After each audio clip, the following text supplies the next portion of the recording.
This is a Synthetic Lens Rapid Update. I am David Carver.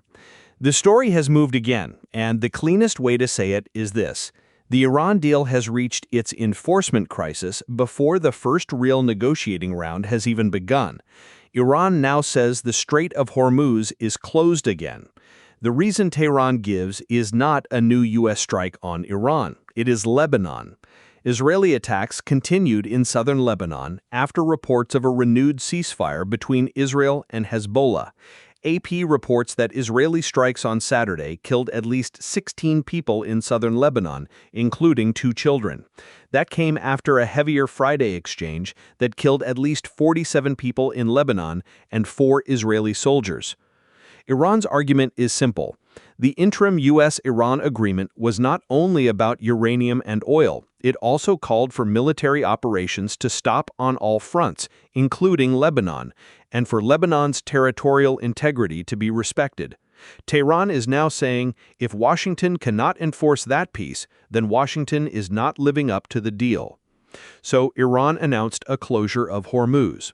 But here is the important distinction. A declared closure is not the same thing as an enforced closure. AP reports that shortly after Iran's announcement, the U.S. military said commercial traffic continued through the strait on Saturday. The U.S. said 55 merchant ships transited, moving more than 17 million barrels of oil to global markets. Axios reports that a senior U.S. defense official said the military was not seeing Iranian movement consistent with actually closing the waterway. That means both sides may be telling part of the truth. Iran may be making a legal and military warning. The U.S. may be saying the warning has not yet become a physical shutdown. That gap is the episode.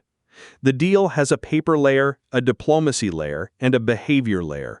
The paper layer says stop the war, reopen Hormuz, begin nuclear talks, and keep Lebanon from detonating the bargain. The diplomacy layer says technical talks are supposed to begin Sunday in Bergenstock, Switzerland, with Pakistan and Qatar mediating. Iran's team is reportedly heading there.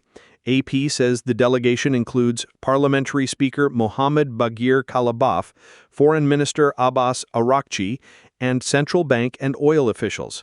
The U.S. side has Steve Witkoff and Jared Kushner already in Switzerland, with Vice President J.D. Vance expected later. But Iran is also signaling that it may not treat the trip as a normal opening round. Iran's foreign ministry says the purpose is to demand implementation. In plain English, Tehran is showing up, but it is saying the first agenda item is compliance, not compromise. That is why this is bigger than a shipping headline. If Hormuz stays open in practice, then Iran's closure statement is pressure. It is a reminder that the economic relief in the agreement can be reversed or at least threatened if Lebanon keeps burning. If Hormuz is actually enforced by Iranian naval action, then the interim deal is in immediate danger. Oil traffic, insurance, military posture, and the political case for the agreement all change at once. The hard structural problem is that 2 of the most important actors in the Lebanon peace, Israel and Hezbollah, are not signatories to the U.S.-Iran deal. The agreement tries to stabilize a regional war through a bilateral bargain, but the battlefield is not bilateral. Israel says it will keep forces in southern Lebanon until threats are removed. Hezbollah says it will not stop unless Israel withdraws. Iran says Israeli withdrawal is part of the deal. Washington is now stuck between a deal it signed with Tehran and an ally that was not inside the signing room. That is the enforcement crisis. The question is no longer just whether Trump and Tehran can agree on uranium or sanctions. The question is whether the United States can make enough of the region behave as if the agreement is real. The next checkpoints are concrete. Do ships keep moving through Hormuz overnight? Does Iran issue navigational warnings that shippers and insurers treat as real?